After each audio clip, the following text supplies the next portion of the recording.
Pride of Africa? Where are you with it now? Right now, I'm based in Sanya, which is in Hainan, south of China. I moved from Beijing 2 years ago when COVID started, because I do events, and Sanya is more of an island. It's got the beach and all. So it was sort of like ideal place for people to have events and, mix it up with pleasure. So this is where I am. Pride of Africa Awards. Actually, we're having this year's awards is in July 2020. Oh, we're in July already. Okay, it's 1 July here in China now. All right, so yes, this month, 29th of July, but we'll do it in Guangzhou. We'll have a face-to-face in Guangzhou. So it's Asia Pacific. We've got nominees from Australia, Malaysia, Thailand, and all. And stuff. So we'll be meeting in Guangzhou. Very good. So tell me, based upon your 14 years, what would be the next step? Could you see yourself returning back to Africa, or would you encourage more Africans, as there's so many Chinese now taking advantage of opportunities in Africa?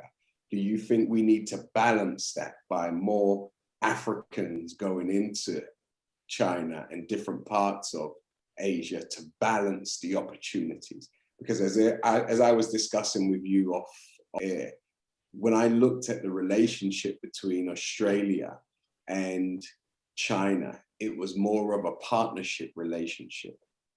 But what I noticed more with China's relationship with Africa, it's more of a ownership relationship where they go in and purchase the various mines and all sorts of different facilities that we have. So it's more of a I don't know, it's not partnership based in many areas. What do you think we need to do? What needs to change in Africa so that and in the Caribbean also, so that we have more of a balanced relationship as opposed to a relationship between a superior and an inferior? Yeah, so the first question I'll answer, I'm actually building a leadership and entrepreneurship academy in Zimbabwe. I plan to go back home when it's done. This academy is basically for skills. I noticed that we're lacking skills back home for entrepreneurship. So I'm building that academy where we'll teach computers, we'll teach sewing and all those things. And then secondly, should Africans come to China?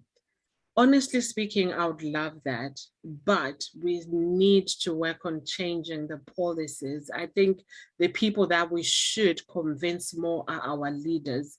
Like I said before, China and Africa has a relationship, based on government to government. Yeah. But when it comes to ordinary people, there's no relationship at all.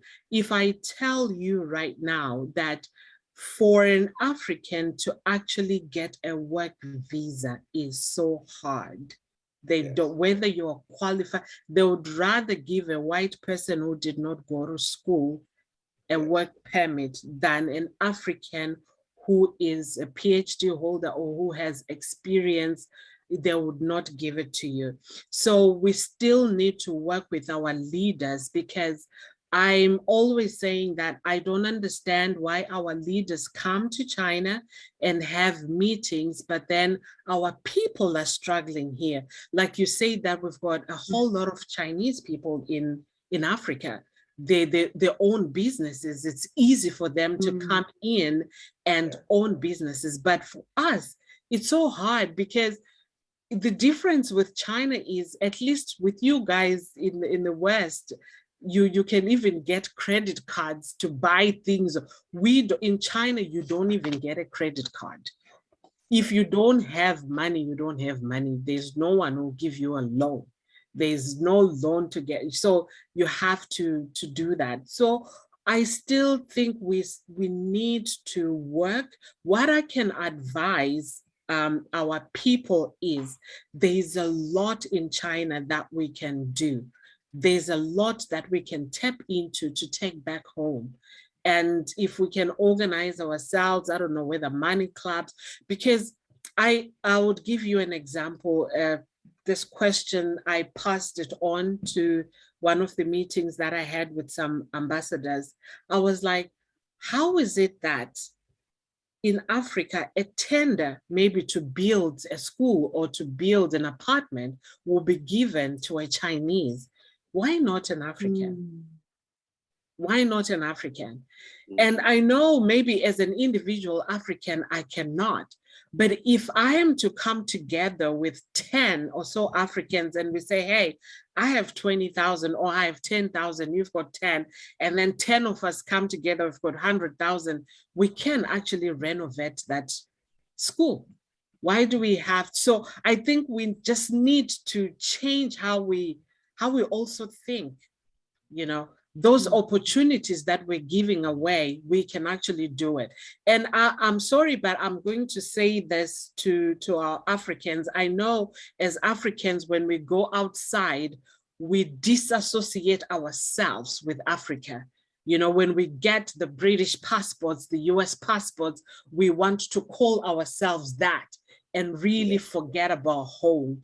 And, you know, it's more like, oh, as long as I've got my passport, I don't care about what is happening back home. But we should always remember home is home. And how can we come together to change that?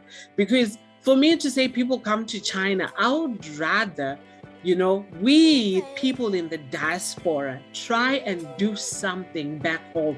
We talk to our governments, we can build hospitals, we can build roads, we are capable of doing that.